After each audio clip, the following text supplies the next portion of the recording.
ආයිබුවන් මාත් එක්ක අද මේ ඉන්නේ පොඩි සාකච්ඡාවකට එකතු වෙලා නමින් දේනාත් සමරසිංහ මම මහේෂ් රාජසූරිය. ඉතින් අපි කෙලින්ම සාකච්ඡාවට යන්නේ වෙන ඔව් ඉන්ට්‍රොඩක්ෂන් මුකුත් ඔව් නැහැ. ඔව් පියුසුම් ඔව් ඕන. නැහැ. මගේ ඔළුවේ තියෙන ප්‍රශ්නේ මේකයි. මට මේ දැන් ඔබෙන් අහන්න හිතන. දැන් මිනිස්සු ජීවත් වෙන කණ්ඩායම් හැටියටනේ ඒක හැටිනේ ගමේ ඔව් කට්ටියකට එකතු වෙලා ජීවත් වෙනවා. එහෙම නැත්නම් අපේ ලේන් එකේ කට්ටිය දැන් මම රෝහලක වැඩ කරන්නේ රෝහලට ගියපුවාම අහවල් වාට්ටුවේ ටීම් එක ඒගොල්ලෝ එකට වැඩ කරනවා අනිත් වාට්ටුවේ ඒ කියන්නේ බෙදීම් නෙවෙයි නමුත් මේ ටීම් එකක් හැටියට වැඩ කරන්නේ කණ්ඩායමක් හැටියට මේ සමහර කණ්ඩායම් සමහර ගම් පිටින්ම හරි පේනවා මේ අනිත් අයට වැඩිය සුවෙන් සැපෙන් සතුටෙන් සැහැල්ලුවෙන් ජීවත් වෙනවා ඒගොල්ලන්ගෙන් දැන් රෝහලේ එහෙම සතුටෙන් ඉන්න කණ්ඩායමකින් සේවය ලබා ගන්න රෝගියෝ කැමතියි කරුණාවන්තයි තරහ යන්නේ ඉතින් ඒ වගේ වෙනස්කම් තියෙනවා මේ කණ්ඩායම් අතර ඒක කොහොමද ඔබ දකින්නේ? ඒක මම හිතන්නේ මීට වඩා මිනිස්සු දකින්න ඕන එකක්. හ්ම්. ඒ කියන්නේ අපි ලොකු මහන්සි වෙවි බලනවා මේ මානසික සුවය එක එක විදිහේ අපේ සුවතාවය වැඩි කරගන්න එක එක දේවල් කරමින් වපුරමින් සල්ලි වලට ගනිමින් යන කතන්දර. ඒවයි ගොඩක අපි නොදක යන කෑල්ල මේ තමන්ම කේන්ද්‍ර කරගෙන තමන්ම එන්න උඩට ගන්න හදන උත්සාහයේ තියෙන අපේ සුවතාවය වැඩි වෙන ප්‍රමාණය ගත්තොත් අපේ කණ්ඩායම බැලුවම ඒකේ බලපෑම ඊට ගොඩක් ලොකුයි.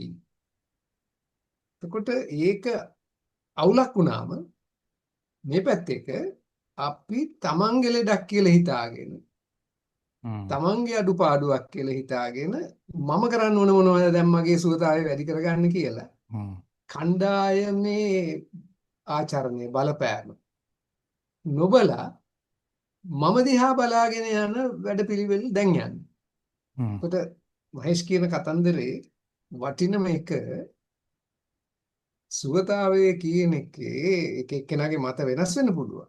මගේ හැඟීම මේ පවුල, පිරිස, කණ්ඩායම, ගම, රට තුලින් වෙන පාසලේ ඉන්න යාළුවෝ කණ්ඩායම, මිත්‍ර කණ්ඩායම ඒ ඇසුරු කරන කණ්ඩායම අපිට කරන දේ අපි ඒ කණ්ඩායම මට කරන දේ කියලා දකින්නේ. හ්ම්. හ්ම්. ඒකින්දම අපි ඒවත් මගේ ඒවා කියලා හිතනවා. මගේ අඩුපාඩුව. මගේ ආබාධය. නෑ මේ වටපිටාව. හ්ම්. එතකොට මහේෂ් කියපු එකට මට ඉස්සෙල්ලාම එන හැඟීම ඕක. මේ මාතෘකාව අපි ඔළුවේ දාගන්න ඕන ලොකුම දෙයක් කියලා අපේ පුද්ගල සුවතාවය ගැන හිතනකොට මොන වගේ කණ්ඩායමකද මම ඉන්නේ පවතින්නේ ජීවත් වෙන්නේ හ්ම්. ඒක මොකද්ද මට හ්ම්. කරන්නේ මම මොකද්ද ඒකට කරන්නේ දැන් මම හිතුවා ඔබ කියන්නේ පුද්ගල සුවතාවයට වඩා කණ්ඩායම් සුවතාවය වැදගත් කියන වගේ එකක් නෙමෙයි. පුද්ගල සුවතාවයට කණ්ඩායම් සුවතාවය කොච්චර තදින් බලපානවද කියන එක නේද? බලපාන ඒකයි ඔව්. ඒකයි එතකොට දැන් මට හිතෙන්නේ දැන් අපිට අපිට හිතෙන්නේ පුද්ගල සුවතාවය ගැන මට තියෙන කන්ට්‍රෝල් එක වැඩි. මට මගේ පර්සනල් හැපිනස් එක හදා ගන්න පුළුවන්. කණ්ඩායම හරි මට කරන්න දෙයක් නැහැ. ඒක හින්දා නෙමෙයිද අපි මේ පුද්ගලයෙක්ම වටේ කරකෙන්න හදන්නේ. ඒක හින්දා හෝ ඒක එක පැතිකඩක් හින්දා ඒ තමයි මම හිතනවා මට පුළුවන් වෙන්නේ මගේ සුවතාවය කරගන්න මිස කණ්ඩායම හදන්න බෑ කියලා හ්ම්. හදාගන්න පුළුවන් ඒක මං ඉලක්ක කරනවා මදි හ්ම්. එතකොට අපිට උගන්වනවා මේ කොරොත්තු වෙන විදිහ මේවත් එක්ක අපි පවතින විදි කොරොත්තු දෙන්න ඕනේ නැහැ ඒක වෙනස් කරන්න. දැන් රෙසිලියන්ස්. අපි නොදකම අපේ කණ්ඩායම් අපේ ජාල එක එක බලවේග එහා මෙහා කරනවා. හ්ම්. ඒගොල්ලන්ට තියෙන බලය පාවිච්චි කරනවා. එතකොට මගේ ජාලයෙන් එන එක මං හිතනවා මගේ එක කියලා. නමුත් ඒ ජාලය වෙනුම් හදලා හ්ම්. අන්නේ හැදිල්ල දකින්න එකත් කණ්ඩායමේ පොදු ඇහැට ගොදුරු වුණොත් ඒකෙතුත් කණ්ඩායම යම් මට්ටමකට උඩට එයි. එතකොට මගේ හැඟීම මේ කණ්ඩායම කියන එක දෙන ලද දෙයක් නෙවෙයි. සෝබාදහම හරි කර්මය හරි මොකක් හරි එකේ. ඒක අපිට දීලා තියෙන එකක්, හරවන තියෙන එකක්, මෙහෙවන එකක් සමහර විට. ඒක හරහා මාව මෙහෙවේ. හරි. එතකොට දැන් කණ්ඩායමේ සුවය හදාගන්න අපිට කණ්ඩායම වෙනස් කිරීමට හැකියාවක් තියෙනවා කියලා අපිට විශ්වාසයක් දෙන්න එපා. දැන් දැන් ඔබ කියනවා වෙනත් අයත් මේ වෙන අය මේ කණ්ඩායම හසුරුවනවා කියලා. අපි ඉස්සෙල්ලා ඒක කතා කරලමුකෝ. දැන් මොකද ඒක අහනකොට හිතනවා මට කණ්ඩායම හසුරුවා ගන්න තියෙන හැකියාව මදි වගේ කියන්නේ වෙන අය තමයි හසුරුවන්නේ. ඉස්සෙල්ලාම කතා කරලා ඒක කතා කරනවා කවුද මේ වෙන අය? අපේ පුංචි පුද්ගල කණ්ඩායම මට වෙනස් කරන්න පුළුවන්.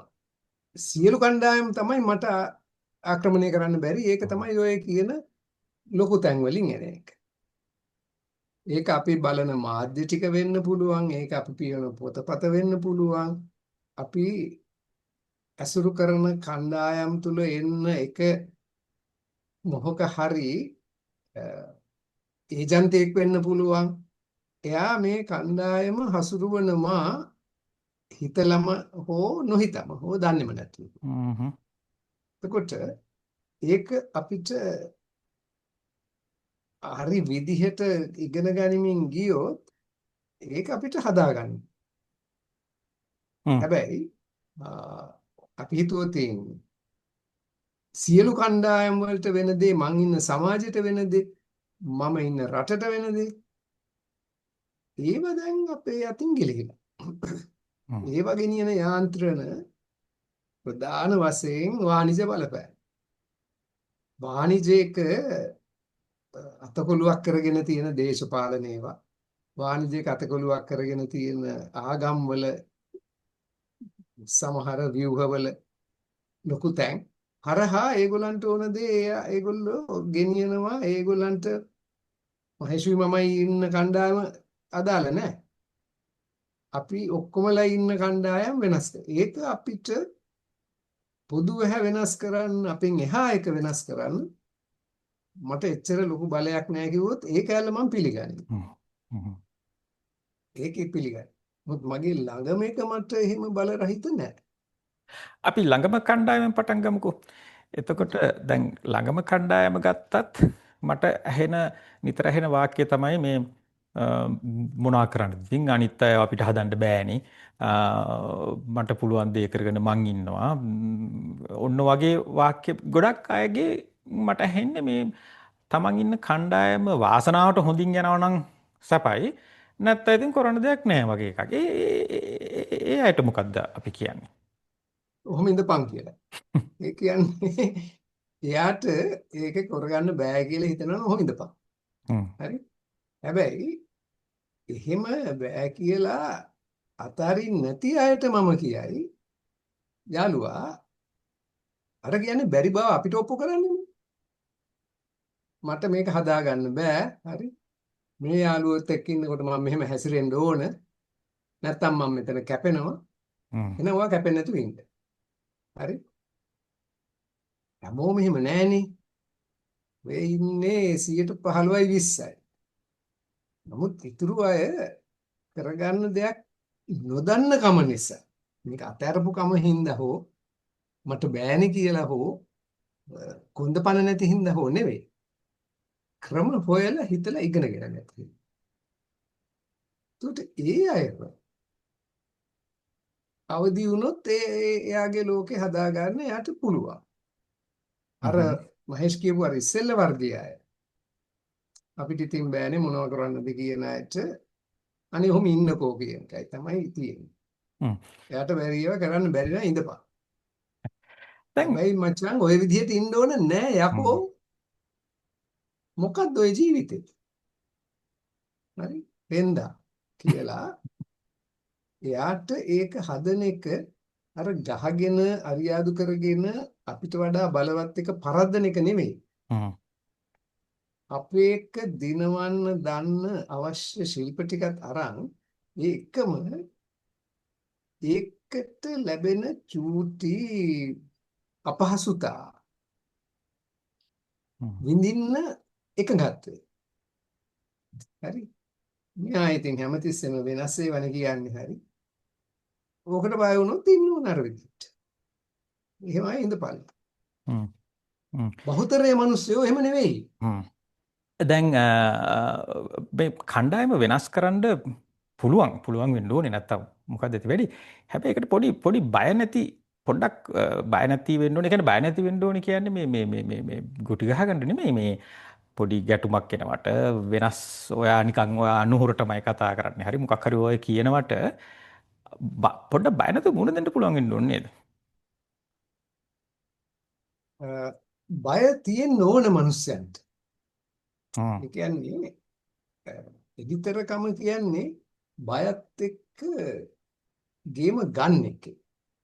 බය නැති එක ඔහේ කඩාගෙන යනවනම් උගේ එදිතරකමක් නැහැ. හ්ම්.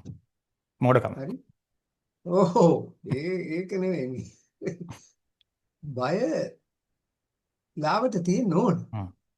බයත් එක්ක වැඩ කරන විදිහ තමයි අපේ කොන්ද කියන්නේ හෝ එඩිතර බව කියන්නේ. ඒක අපේ භෞතික ශක්තියෙන් එන එකක් නෙවෙයි. හ්ම්. භෞතික ශක්තියෙන් එන විදිහේ වයින් දිනන්න ගියොත් එතකොට ඉතින් ඒක වෙන මොකක්ද ලෙඩක්. නමුත් බය ඕන. එතකොට තමයි අපි හරි විදිහට යන්නේ.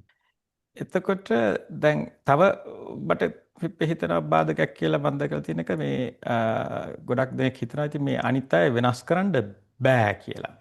ඒතර කැලි දෙකක් මම දන්නවා. එකක් තමයි සමහර හිතනවා දැන් අපේ කණ්ඩායම සුව කරන්න නම් අහවල් පුද්ගලයාව සම්පූර්ණයෙන්ම කෝවේ දාලා මකලා ගන්න ඕනේ. එයාගේ පර්සනැලිටි එක වෙනස් කරන්න ඕනේ. ඒක කරන්න දෙයක් නෑ. ওই පර්සනැලිටිස් ඔහම තමයි එහෙම. එහෙම නැත්තම් වෙනස් කරන්න ඕනේ මොකද්ද කියලා දන්නේ නෑ. රයිට්. ඒ කියන්නේ සම්පූර්ණ පුද්ගලයා වෙනස් කරන්න ඕනේ නැහැ. නමුත් එහෙනම් මොකද්ද කරන්න ඕනේ කියන එක දන්නේ නැහැ. එතන පොඩි අපිට කියන්නකෝ ඔබේ අදහස මොකද්ද කියලා ඒ ගැන. ඔය අපිට මනෝවිද්‍යාවෙත් පොඩි තියෙනවානේ මේ පර්සනැලිටි කියන එක අපේ ස්ථාවර ගුණාංග සෙට් එක ඒක වෙනස් වෙනවා අඩුයි. ඒවා ඒ පුද්ගලයාව අපිට අඳුර ගන්න පුළුවන් එයාගේ අනන්‍යතාවය තියෙන්නේ ඕකේ. එයාගේ පෞරුෂ පවතින ලක්ෂණ ටිකේ. ඕක කොහොම හිතාගෙන හිටියම අපි අර මහේෂ් කිව්වා වගේ කෝවේ දාලා දිය කරලා අලුත් එකක් හදන්න ඕන. මොකද මේක දැන් මූ වෙනින් එකක් කරන්න නම් මුගේ හැටි මෙහෙමනම් ඉතින් දිය කරලා අලුතෙන් හදපන්. හැබැයි අපි බැලුවොත් බලන තැන අපිට පේන්නේ මිනිස්සු වෙනස් වෙනවා. ඒගොල්ලන්ගේ පවතින කොටපු ගති පැවතුම් මෙන්න අවුරුදු දෙකක් ගියාට පස්සේ වෙනස්. මිනිස්සුયો ඉන්නවා මම කවුරු හරි කෙනෙකුට පිහිට වෙන එක හරිම ආස රස සැප ජීවිතේ වටිනම දේ කියලා හිතාගෙන. කියමු වයස 19 දී. හරි. ඒකටම ජීවිතේ උනත් යොදන්න ලැහැස්ති අනුන්ගේ ජීවිත සුව කරන්න. මෙයාව අපි අරගෙන වෛද්‍ය පීඨයේ කිනිකේ දාලා අවුරුදු 5කින් 6කින් දොස්තර කරලා එළියට දාන. අර ගතිය මකලා. දැන් කෝ අර පර්සනැලිටි. කෝ ඒ පෞරුෂය. වෙනින් සතෙක් 50% අර තිබිච්ච කරුණාව එයාගේ පෞරුෂ ලක්ෂණ රොත්තේ එක ප්‍රධාන අංගයක් වෙච්ච කරුණා ගුණය අර පද්ධතියේ ඉඳලා අර කණ්ඩායමේ ඉඳලා අර ව්‍යුහයේ ඉඳලා එයාව නපුරු කරලා එයා එළියට ඇවිල්ලා කියන මම අවුරුදු 6ක් තිස්සේ ඉගෙනගෙන දැන් මිනිස්සුන්ට නොමිලේ කරන්නද අර අවුරුදු 6කට ඉස්සෙල්ලා හිතපු සතා නෑ. අපිත් හම්බ කරගන්න ඕන නේද? බලන්නකෝ හවලු හම්බ කරගන්න වීදි අහවල් රටේ ડોක්ටර්ස්ලා හම්බ කරගන්න විදි. හවල් රටේ සහ අපේ රටේ හරි අපේ රටේ උඹ පෙන්වන්න ලේසි. හ්ම්. හරි වෛද්‍ය නොවන අය. හ්ම්. හ්ම්. එතකොට හැමතිස්සෙම නම් කරන අය ඉන්නවනේ මේගොල්ලෝ හම්බ කරගෙන කියලා. ඒ අය ඇතුළුව තව අය ඉන්නවා එහෙමම ඉලක්ක වෙලා නම් නොකරන. ඒත් ඒ විදිහටම හම්බ කරගත්තා. හරි හම්බ කරගෙන හංගාන්නේ. මොන එකකට උන් හම්බ කරගත්තත් දන්නේ. හොරෙන් හම්බ කරා. හරි පෙන්වන්න බෑ මොකද මගේ ප්‍රතිරූපයට આવු. හ්ම්. සල්ලි හංගන් ඉතින් මැරෙනවා අර සල්ලි ටික කොහේ හරි යයි. ඌට වැඩක් නෑ ලෝකෙට වැඩකුත් නෑ. හැබැයි අර පෞරුෂය වෙනස් වෙච්ච හැටි හ්ම්. දරුවා වෛද්‍ය පීඨයට එනකොට අපි දැන් මෙහෙලා තියෙනවනේ 80ක් 90ක් මොකද්ද ආව හේතුව මොකටද ආවේ කියලා. අනිත් අය ඉන්න තැන කියනවා මම මේ මිනිස්යන්ට සේවය කරන්න ලෙඩ හොඳ වෙනවා බලන්න ආසයි. මට ඒ සේවය කරන්න ආසයි. අපේ අම්මයි තාත්තත් ඕක තමයි මට කිව්වේ. ඔය වාක්‍ය පස්වෙනි අවුරුද්දේ කිව්වොත් එයා ඒ කණ්ඩායමෙම නිරපන. ඌට අසනීපයි. එක්ක හාස්‍යයටලා. එක්කෝ තාමත් ඒවා තියෙනවා. නමුත් පොදු එක මේකයි කියලා හිතාගෙන හංගන්නේ. හ්ම්. නොකිය. ඊට පස්සේ ඒක අපෙන් ගිලිහෙනවා. හංගගත් එක කවදාවත් ඊට පස්සේ ප්‍රකාශ වෙන්නේ හ්ම්. නැහැ. යහපත් වීම ලැජ්ජාවකි. හ්ම්. මේ පද්ධතිය. දුර්වලකමක්. ඔව් නෝන්ඩි වැඩක්. නිකමෙක් හ්ම්. පෙන්වන්න හදන එක. සෝබන සෙල්ලම. ඔය කිව්වට මෙයත් ඉතින් අපි වගේ තමයි. කියන්නේ අර අතලොස්සක් හෝ එකෙක් දෙන්නෙක් හෝ ඔය පද්ධතියේ ඉන්න කෝවේ දාලවත් හදන්න බැරි දෙන්න තුන්ද. හ්ම්. උන්ගේ බලපෑම ඒ පතුරවනවා. යහපත් බලපෑම ඒකත් එක්ක ගැටෙන්නේ නැහැ. උට යටත් වෙලා ඉන්නේ. යහපත් එක එයාගේ විදිහට ගැටෙන්න ගියොත් ඒකත් අයහපත් එක වගේ වෙනවනේ. හ්ම්. එතකොට පෞරුෂය වෙනස් වෙනවාමයි. හ්ම්. බලන් ඉඳෙදි වෙනස් වෙනවා. ඊට වැඩි ඉක්මනටත් කියන්නේ පෞරුෂය වෙනස් වීම කියන ලොකු වචනේ නොකියුවත් හ්ම්. දැන් දැන් ලංකාවේ හෝන් එක ගහලා ලේන් කප කප එලවන මිනිස්සයා ඕස්ට්‍රේලියාවට ආපු ගමන් ඊළඟ දවසේ ඉඳන් හරියට එලවනවා. ඒ වගේ අපිට කණ්ඩායමේ අයගේ හැසිරීම් සමහරලාට ඔය කියනා වගේ ලොකු කාලයක් ගන්න නැතුව වෙනස් කරන්නත් පුළුවන් නේද? ඔව්. මොකද ඒ රහස? ඔව්.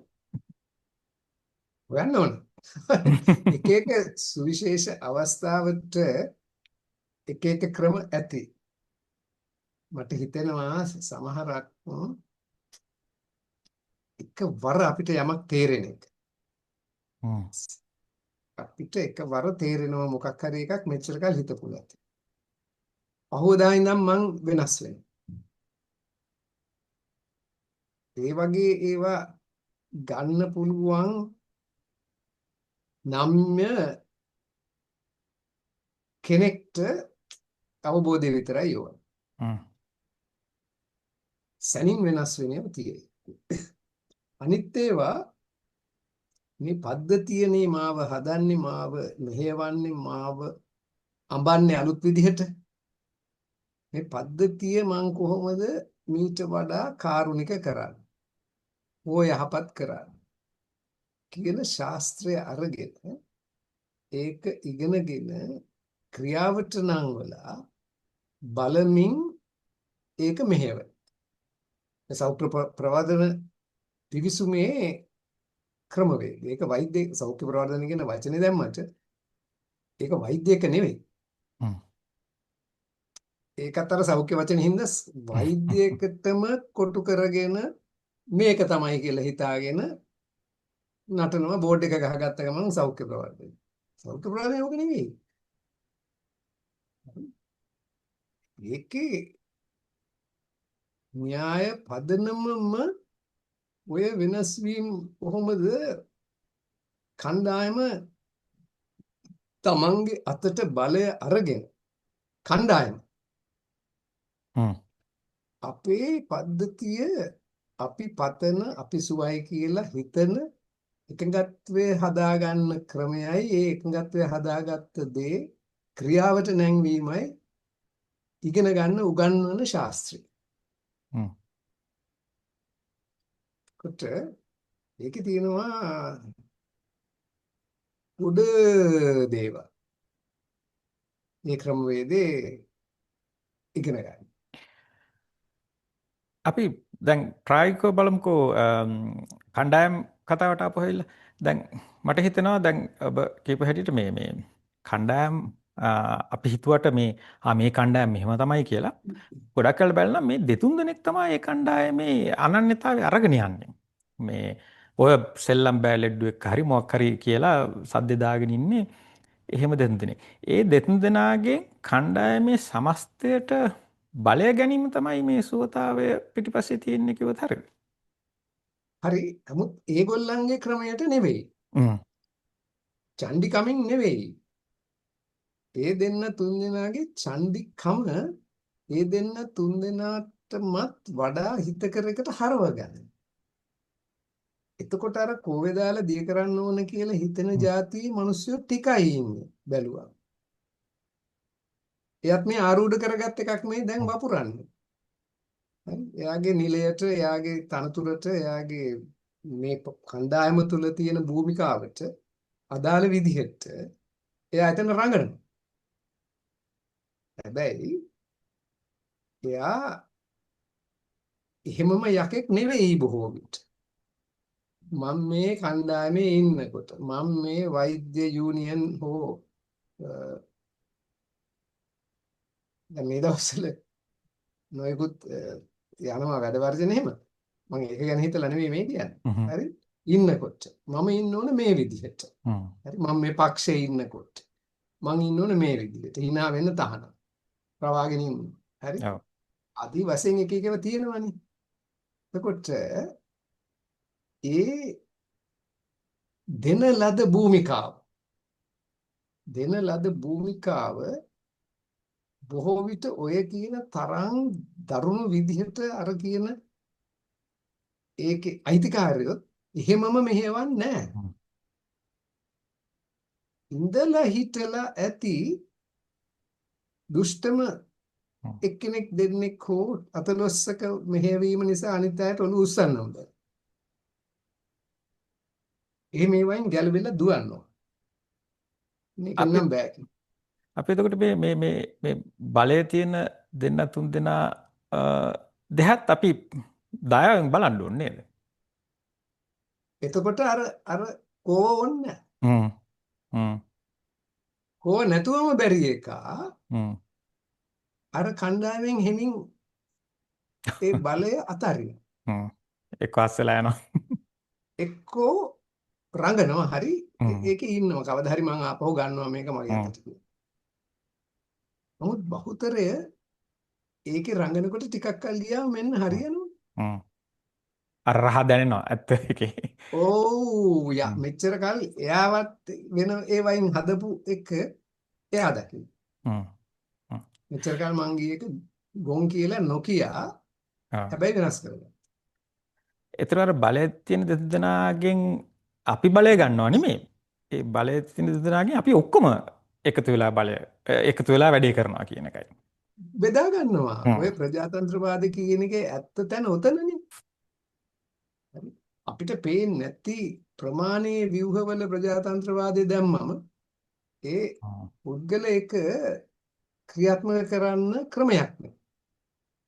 අපෙන් වෙන තලයක ඒක යන්නේ. අපි නිකන් නියෝජිතයෝ දා. එතන මිනිස්සුયો එක මොන වගේද කියලා අපිත් එක්ක ගනුදෙනුයි නෑ. අපිට එයාව හදන්න බෑ. එයා අපේ නියෝජිතයා සමානයි අපේ ලොක්කා. එයාට ඇක්සස් එකකුත් නෑ සමහරට අපිට මේ යමක් කියන්න. දැන් ඔය කණ්ඩායම් කතාවේ අනිත් එක මට ඔය හිතන එක දැන් ඔය බලයේ තියෙන දෙතුන් දෙනා මේ අයහපත් සුව නැති දුක්බර කණ්ඩායම් වල බලයේ තියෙන කෙනෙක් දෙන්නෙක් අතේ තමයි. දැන් ඒගොල්ලන්ට දැන් ලද භූමිකාවක් තමයි. ඒගොල්ලෝ මේ උපතින් නරක දුෂ්ට නෙමෙයි. ඒ දෙන ලද භූමිකාව රඟපාන හොඳින් රඟපාන අයට සැලකිලි වැඩිනේ. උසස් වීම් හම්බෙනවා මේ උඩින් ප්‍රශංසා හම්බෙනවා. එහෙම සිස්ටම් එකක් යනවා නේද? අනිවා අනිවාර්යෙන් එහෙම එකක් යනවා. එයත් හිතනවා මේ අය මට සලකනවා කියලා. හ්ම්. ඒ සලකනව නෙවෙයිනේ. හරි. ඒ අනිත් විදිහට මිනිස්සු දිනා ගන්න බැරි කෙනා ඒකින්ද ඒ බලයම පතාගෙන තව සටන් කරනවා. ඒක හරහා විතරයි යාට මිනිස්යන්ගේ හැඟීම තියෙනවා කියන චිත්‍රය එයාට මවා ගන්න. මේ බලන්නකො මිනිස්සු ඇවිල්ලා මට එනවා. හරි මගේ පස්සෙන් එනවා. ආදී වශයෙන්. එතකොට එයාගේ අඩුව වහගන්න සල්ලි හෝ බලය ඕන වෙනවා. ඒ අඩුව දැනෙන්නේ නැති කෙනාට ඔය සල්ලි එක ඉච්චර ඕනේ නැහැ. හ්ම්. බලය ඉච්චර හ්ම්. ඕනේ නැහැ. එයා සුවෙන්. යාට සල්ලි තිබිලා නැති වුණා, බලය තිබිලා නැති වුණත් ඒත් සුවෙන්. මිනිස්සුත් එක්ක ඉන්න දාන්නවා. එතකොට දැන් ඔය ක්‍රමයේ ඇතුලේ අපි කණ්ඩායම වෙනස් කරන්න යන එක ගැන මම මේ ඒක ගැන මම ඉදිකටම අහන්නේ. ඒතර කණ්ඩායම වෙනස් කරන්න හදනකොට අර බලය තියෙන කෙනාට දැනෙන්න පුළුවන් දැන් මේ අපේ කණ්ඩායම වැරදි පාරක් ගෙනියන්න නේද මේ හදන්නේ කියලා. මොකද අර එයා කියපු ක්‍රමයේ යනකොට තමයි උඩින් ප්‍රශංසා එන්නේ. රිපෝට්ස් වලට හොඳයි කියලා අප්‍රූවල් එක එන්නේ. එතන මොකද්ද අපි එතන එකට ලේසි නෑ නේද ඒකත් එක්ක වැඩේ කරගෙන ලේසි නෑම තමයි. ලේසි නෑම තමයි. හැබැයි එයාගේ කණ්ඩායමේ ඉන්න අයට එයාව බදා ගන්න පුළුවන් නම් මිනිසෙක් හැටියට. යන්න. ලැබිච්ච නැතිම දේ. එතකොට තේරෙනවා ඒ ස්පර්ශයන් වෙනස්වන ස්පර්ශයන් තේරෙන්නත් එපා. බොරුවට බදා ගන්න එකයි කියලා එකයි ඇත්ත හැඟීමෙන් බදා ගන්න එකයි හෝ බදාගෙන ඉන්න හිතන එකයි. හරි. ඒක තමයි ඇත්තෙන්ම ඌනතාවය. ඒ අඩුව තමයි මේ වෙන ඒවයින් සපුරන්නේ. ඒකට මේ මිනිස්සු බවට පත් කරගන්න ඕන. මං කියන්නේ අර 100%කටත් අඩු ප්‍රතිශතයේ ඉන්න අර කෝවේ අය. සමහර විට ඒ අයට පොඩි කාලේ ඉඳන් ලැබිච්ච අත්දැකීම් අරවා මේවා එක්ක ඔය කියන ප්‍රතිචාර ලැබිලම නෑ වෙන්නේ. එතකොට එයා වෙන ක්‍රමවලින් ඒ තැන ගන්න බල. එයාට පේන ක්‍රමවල. එතකොට එයා අර තෘත්‍ය සංගමේ හරි මොකේ හරි ආවොත් හරි එක්කෝ කොම්පැනියේ ලොක්කා වෙලා හරි ආවම අන්න එතන එයාට වැජෙන්න පුළුවන්. මේ මිනිස්සු මට ආදරේ මට ගරු කරනවා. එතන ගෞරවයටත් වඩා අර හිඟ ආදරේ. ආදරේ ලැබිලා නැහැ. ව්‍යාජක වුණත් හොඳයි බිඳුවේ එකට වඩා. පොඩි කාලේ ඉඳන් වෙච්ච දේවල් පුතින් ආපුවා ඔක්කොම එක්කලා බොහොම අසුබම 100ට 1 අමතක කරොත් තව පිරිසක් මේ තැනට පත් වෙන විදිහක් මට පේනවා. දැන් උදාහරණයක් වශයෙන් අපි ගත්තොත් ඉහළ රැකියා වෛද්‍ය විශේෂඥවරු විනිශ්චයකාරවරු උසාවිවල වගේ රැකියා ගත්තාම මට හිතෙනවා මේ අයව ඒගොල්ලෝ පටන් ගත්ත තැන ඉඳන් ටික වෛද්‍යරෙක් සාමාන්‍ය වෛද්‍ය ශිෂ්‍යයෙක් හැටියට පටන් අරන් වෛද්‍යවරයෙක් විශේෂඥ වෛද්‍යරයෙක් කොහොම ඉහළට යන්න පුද්ගලයා එන්නේ තනි වෙනවා.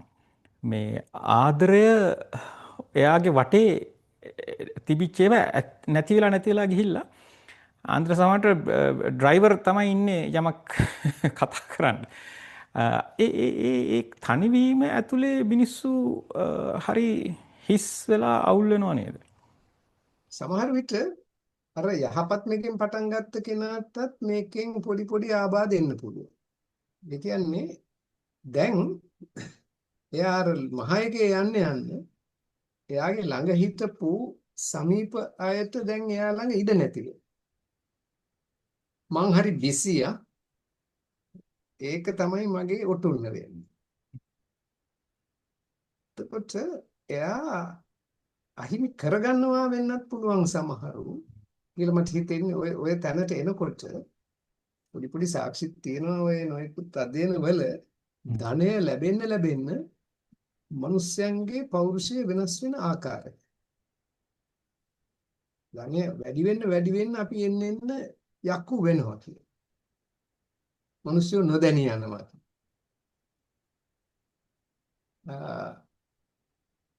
පරිස්සමෙන්ම අපි ඒකේ නොගියොත් පරිස්සමෙන් ගියොත් ඔච්චර ධනෙ එකතු කරගන්නෙත් නෑනේ. හරි මොන මගුලටද? එතකොට අර ධනය බලය ලැබෙනකොට ඉබේ අපි වෙනස් වෙනවා කියන ගතියත් මං හිතන්නේ බලන්න වටිනවා. මම යුද ටැංකියක් වගේ වාහනයක නැගලා පැයට කිලෝමීටර් 80 ගානේ යනකොට මට පාරයිනේ ඉන්න දරුවා පේන විදිහයි මම මොටර් සයිකලේ යනකොට පේන විදිහයි මම ඇවිදගෙන යනකොට පේන විදිහයි වෙනස් වෙනවා. දිගටම යුද ටැංකියේම යනකොටම මට මිනිස්සයා පේන මානවයා පේන විදිහ වෙනස්. මං වගේ જાතියයි විතරයි මිනිස්සු.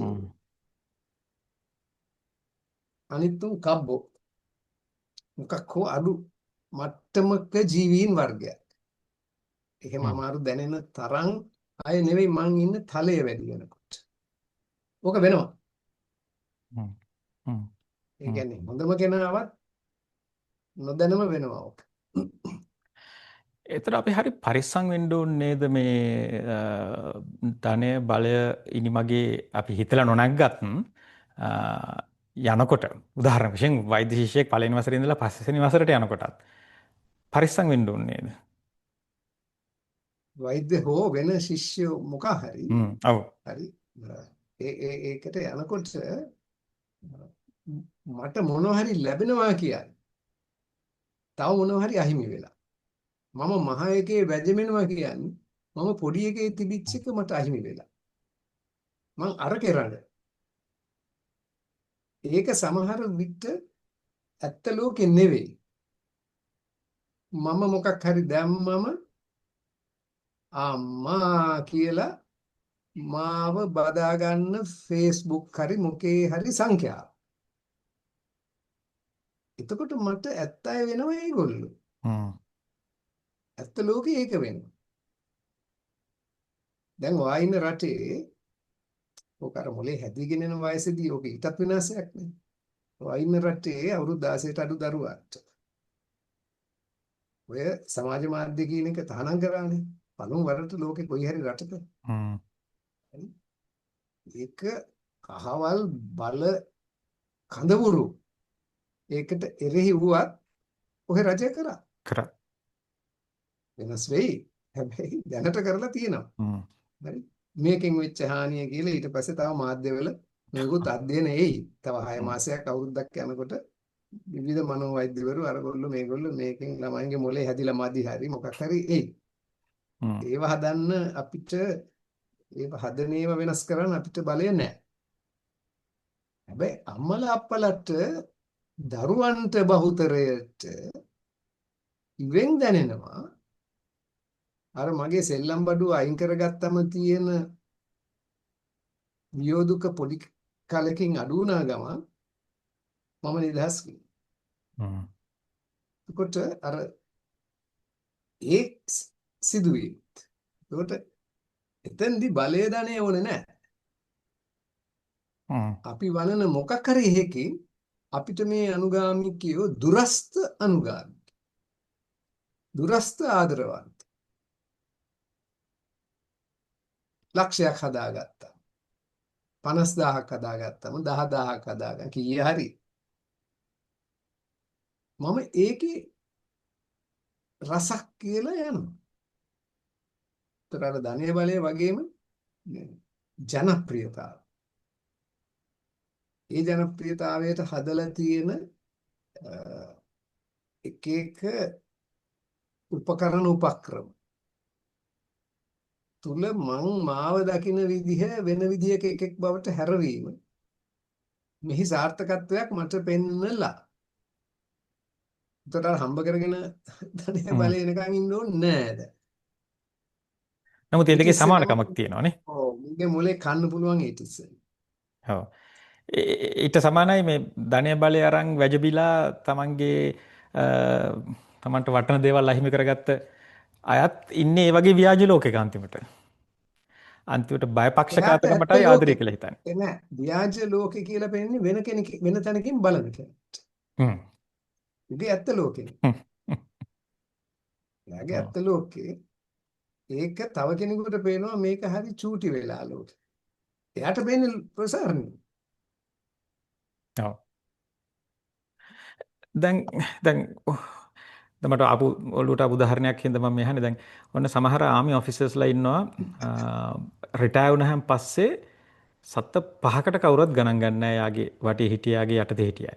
සමහර අය බලන්න ගෙදර එනවා මේ රිටයර් වුණාන් පස්සේ එයාගේ යටතේ හිටිය සොල්දාදුවෝ. මොකද්ද ඒ වෙනස? මේ වගේ එකක් නේද මේ වෙන්නේ මෙතන. ඒ කියන්නේ අර නිලයත් එක්ක අපේ සමීප එක හැම කෙනාගේම අහිමියෙන් නෑ වෙන්න පුළුවන්. හ්ම්. එයා ඒක රැකගෙන. එයා ඒක දැකලා කියලා ඒකේ රැවටිලා හෝ ඇඳිලම ගියපු නැති කියලා. එයා ඉතුරුයි. ඕක බහුතරය නම් අම්මා සන්තෝසයි. බහුතරයද දන්නේ ඕවට අධ්‍යයන නෑනේ මහේෂ්. හරි. හ්ම්. ඔව්. ඕවා අධ්‍යයනය කරන්න පුළුවන් ඒවා නෙවෙයි කරත් ඒවා පිළිගන්න ඒවා නෙවෙයි. හ්ම්. මොලේ රසායනය විතරනේ තියෙන්නේ අපි දන්නේ. ඒකට ලඝු කරාම හැම එකම මේක මේ අහවල් රසායනයේ උණුතාවය. කණ්ඩායම මොකක්ද? ඒ Tamanට තේරෙන ටික. තව එකෙකුටත් ඒක රසායන කැල තේරෙන්නේ. හරි. ඒක මහා එකක් නෙවෙයි ඒ සයන්ස්, ඒ විද්‍යාව. ඒක විතරක් දන්න එකට ඔච්චරයි තියෙන්නේ හැම එකම පැහැදිලි. ඒක වෙන දුකක්. ඒක. හරි. හොඳයි. එහෙනම් අපි අද මේ හ්ම්. කතාව අවසන් කිරීමට බලමු මෙන්න මේ වගේ ප්‍රශ්නයකින්. දැන් අම්, තමන් ඉන්න කණ්ඩායම වෙනස් කරන්නම ඕනේ කියලා හිතන, ඒකට උත්සාහ කරන කෙනෙකුට යම් යම් බාධක එනකොට මම හිතන්නේ ඒගොල්ලෝ කරන්න ඕනේ තමයි එක එක දේවල් කරමින් try කරමින් මොකද්ද හරියන්නේ මොකද්ද වැරදින්නේ කියලා බලමින් යන්න ඕනේ. ඉතින් ඕකට මේ අහවල් පොත කියවන්න කියලා විසඳුමක් නැහැ. නමුත් මම ඔබට බල කරොත් එහෙම විශේෂම තරුණ කෙනෙකුට කියන්න යමක් තියනවද උපදේශක් දෙන්න දෙයක් තියනවද? කෙටිම උත්තරේ නෑ. කෙටිම උත්තරේ නෑ කියන එක පහසුම සහ කෙටිම සහ ප්‍රශ්නේ මගහරින ක්‍රමයක. හැබැයි තව හිතුවොත් මට උත්තර එයි. හිතුවොත් මට උත්තර එයි. නමුත් ඔකේ එක රහසක් තමන්ගේ ගැන මහා ලොකුවට එල්බ ගන්නේ නැතුව තමන් යන එකේ ධන රින සුවතාවය ඉඳ හිට හෝ තක්සේරු කරලා බලන්න ඉගෙන ගන්න. හ්ම්. ඒක ඉඳන් ඔය අනිත් ඔක්කොම කරපන් කියලා. එතකොට ඔයාගේ ප්‍රශ්නෙට තව මට හොඳ උත්තර පස්සේ එන්න පුළුවන්. හ්ම්. නමුත් මට හිතෙන්නේ අන්න ඒකට යටත් කොට දේවල් උත්සාහ කර. හ්ම්. මම මොකද්ද මට වෙන්නේ කියන එක බලන්න. එළඹෙන්න කියන. හ්ම්. හ්ම්. හ්ම්. ඒක ඒකට බලන එකතු විදිය කරොත් හොයාගන්න. හ්ම්. ඒකට එකතු කරොත් මේ මිනිස්සුන් ඇතුලෙන් හොඳයි. මිනිස්සු කියන්නේ හොඳ සත්තු జాතියක්. මේ දුෂ්ට සත්තු జాතියක් නෙමෙයි. මේ මිනිස්සුක වෙනස් කරන්න පුළුවන් කියන මං කියන්නේ මේ කෝය දාලා මකන එකම නෙමෙයි. මිනිස්සු වෙනස් වෙනවා. වෙනස් කරන්න බැරි නැහැ කියන ඒ ෆේත් එක ඒ විශ්වාසය බ්ලයින්ඩ්ලි හරි තියාගන්න කිව්වොත් හොඳ නැද්ද? මහේෂ් ඒක බ්ලයින්ඩ් නෙවෙයි. හ්ම්. ඒක තමයි යථාර්ථය. හරි. ඒකනේ මොන යක්ෂයෙක්ගෙන් මිනිස්සු යටපත් කරත්. ඒකේ මොන වාසි දුන්නත් ඇතුලේ අපේ දැන් මිලේනියා කීපයක් තිස්සේ හරි අවුරුදු කෝටියක් ඊටත් වැඩි කාලයක් තිස්සේ හැදිච්ච අපේ මේ සංයුතිය මේ පහුගිය අවුරුදු 3000 ඇතුළත වෙනස් වෙලා නැහැ. එතකොට ඒක ආපහු එළියට එනවා. වෙනස් කරවලා තියෙන්නේ අපිට මේ මෙහෙම දුෂ්ටයි කියලා පෙන්නන පොත්තක් පමණයි. 90% කිසි කතා දෙකක් නැහැ. සාධාරණ එකට සටන් කරනවා. යහපත් එකට සටන් කරනවා. අයහපත් එකත් එක්ක ගැටෙනවා. මේගොල්ලන්ට මෙහෙම කරන්න බෑ. අහවල් රටේ මිනිස්සුන්ට මේ හානිය කරනවා නේ කියලා ඒකටත් නැහිනවා. ජීවිතෙත් දෙනවා. අන්න අපේ වර්ගයා. ඒවා වාගේ මගෙත් තියෙනවා. නෑ වගේ හැසිරියන් කියලා අපිට දැන් මතු පිටින් දාපු එකක අපි දැන් යනවා පොඩ්ඩක් බලපු ගමන් පේනවා. නෑ මේ අපි නෙවෙයි කියලා. මේ වර්ගයා මෙහෙම නෑ කියලා. හොඳයි. එතකොට තව උපදේශක් මතක් වුණා. අපි ඉවරගෙන ඉස්සෙල්ලා එකක් කියන්න. උපදේශ මංගාව නෑ මොනවද? දැන් දැන් වත් හිතනවා කියේ තව මොනවද කියලා මටත් එකක් මතක් වුණා තව එකක්. එතකොට මේ ඔය කියන ඔය සම්මත න්‍යායන් අනම්මනම් ඔක්කොම හැම එකම එකපාරට විශ්වාස කරන්න යන්න එපා මානව චර්යාව ගැන කියලා කිව්වොත්. විශ්වාස කරන්න එපා ප්‍රතික්ෂේප කරන්නත් එපා. ඔව්. සහ ඒ විශ්වාසයන් පදනම් වෙන ක්‍රමවේදය අපේ ජීවිතයට ගන්න නිවැරදි ක්‍රමවේදය. විද්‍යාව අපේ ජීවිතයට එකතු කරගත්තාම අපි ගොඩ. විද්‍යාව නැතේරෙන එකයි මෙතන ප්‍රශ්නේ. ඔය කියන නියමයන් විශ්වාසයන් නැත්තම් තියරිස් සමහර ඒවා විද්‍යාත්මකද කියන එකයි ප්‍රශ්නේ. විද්‍යාව කියන්නේ හැම එකම හරි කිය මේවා ඔක්කොම තුලනය කර යන නිවටේක නෙවෙයි. විද්‍යාව කියන්නේ අද හරි කියන එක වෙනුවෙන් පෙනී සිටින එකයි. නෑ විද්‍යාව ඉතින් අරගොල්ලන්ගේ එකත් අහන්න ඕන. මෙයාගේ ඒ විද්‍යාව මොකද්ද? හරි. එහෙනම් බොහොම පිං අද කාලය දුන්නට අපි මෙතනින් එහෙනම් අවසන් කරනවා. බලමු.